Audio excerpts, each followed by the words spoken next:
इस बीच SP Singh sir, आपसे मेरा सवाल है, जिस तरीके से हम देख रहे हैं कि ये युद्ध लगातार तेज होता जा रहा है, बढ़ता जा रहा है, ये भी कहा जा रहा है कि आने वाले वक्त में गाजा का जो युद्ध है एक मिसाल के तौर पर भी देखा जाएगा। It will be a case study sir.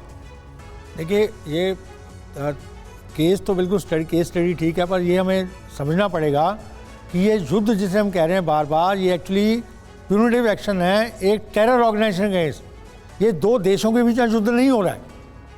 ये जो लड़ाई है जो इजराइल की है, वो उनका अटैक एक टेरर ऑर्गेनाइजेशन को ख़त्म करने के लिए है, और इसको हम रशिया यूक्रेन की तरह वॉर ना समझे, दो स्टेट के बीच में वॉर है। तो इसमें एक टेरर ऑर्गेनाइजेशन को ख़त्म करने के लिए उस हमास के साथ और जो बाकी टेरर ऑर्गेनाइजेशन है वो भी आके खड़े हैं, हूती भी उसके खड़ा है, और वहाँ से भी बॉम्बिंग हो रही है। तो इजराइल को तीन फ्रंट पर टेररिस्ट के साथ लड़ना पड़ रहा है। तो ये टेररिस्ट को उनके जड़ से मिटाने के लिए यह युद्ध लड़ रहा है। उसलिए यह केस स्टडी होगा कि टेरर सारे देश वर्ल्ड ओवर, अरब देश भी यही कहते हैं कि हाँ हम टेररिस्ट के खिलाफ हैं, लेकिन उसके बावजूद इन सारी कंट्रीज को, ईरान ऑर्गेनाइजेशन को, ईरान जैसे देश हथियार सप्लाई करते हैं। नहीं तो आप बताइए, इन लोगों के पास जितने हथियार 5,000 रॉकेट, 10,000 रॉकेट, 15 कहाँ से आए? बिल्कुल, ये रॉकेट नहीं बनाते हैं। इनके पास ये प्लानिंग कहाँ से आई? स्ट्रेटेजी प्लानिंग इस तरह कहाँ से आई? ठीक है। तो ये जो है, ये युद्ध जो है, और इसको लेकर सर तमाम तरह के सवाल पूछे भी जा रहे हैं कि आखिरकार हमास के पास इतने रिसोर्सेज कहां से आए कि वो इतने बड़े स्तर पर इजराइल जैसे देश को टारगेट कर रहा है, और अभी भी उसके हथियार खत्म नहीं हुए।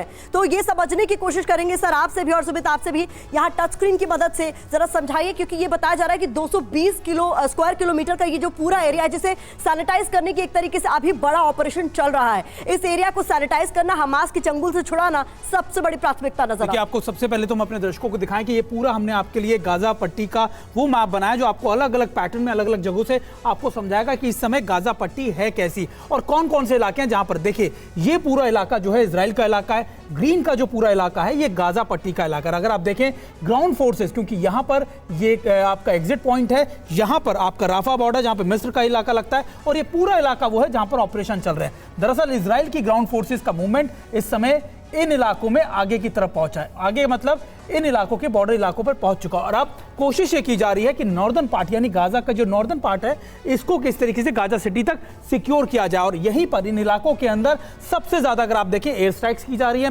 5,000 से ज्यादा ऐसे लोगों को, इस जगहों को टारगेट किया गया। इसके अलावा जो टीम है वो इन इलाकों से टेक्निकल लोकेशन पर पहुंचकर क्लियरेंस कर अपने लिए एक लाइन क्रिएट कर रही है, ताकि उनकी रसद, उनकी बैकअप टीम लगातार इन इलाकों से सिक्योर तरीके से आगे के फॉरवर्ड बेसिस पर पहुंच जाए। और ये पूरा अगर आप देखें इलाका 35 से 40 किलोमीटर का है, लेकिन ऑपरेशनल एरिया जो है वो ये इनिशियल जो है वो 20 किलोमीटर के लगभग का इलाका है, और इसी को सबसे पहले प्रतिमा इन्होंने पकड़ना है या फिर इनको सिक्योर करना है। सर, इस इलाके में जहां ऑपरेशन इस वक्त चल रहा है, एक बड़ा चैलेंज ये भी होगा कि ना केवल आपने यहाँ पर एयर स्ट्राइक कर दिया और नीचे जमीनी हमले कर दिए, जहां जो रुबल है वहां पर बूबी ट्रैप्स भी हो सकते हैं, कई सारे आप किसी भी तरीके से फंसाए जा सकते हैं, क्योंकि ये वो इलाका है न केवल यहाँ हमास के लड़ाके बल्कि उनको सिंपैथाइज करने वाले भी बड़ी संख्या में लोग हैं। देखिए, यहाँ पर कॉमन पॉपुलेशन बहुत है, इनका डेंसिटी जो है ये हायर है साउथ गाजा के मुकाबले, और यहाँ पर हाई राइजेस भी बहुत हैं।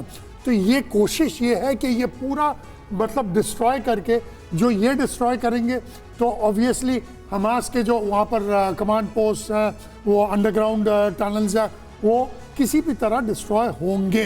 लेकिन एक बात यह है कि उन्होंने कहा था, इसीलिए कहा था कि नॉर्थ से आप लोग साउथ में आ जाए, लेकिन साउथ में कुछ है ही नहीं, इन द सेंस दैट उन्होंने कोई अरेंजमेंट्स नहीं किए।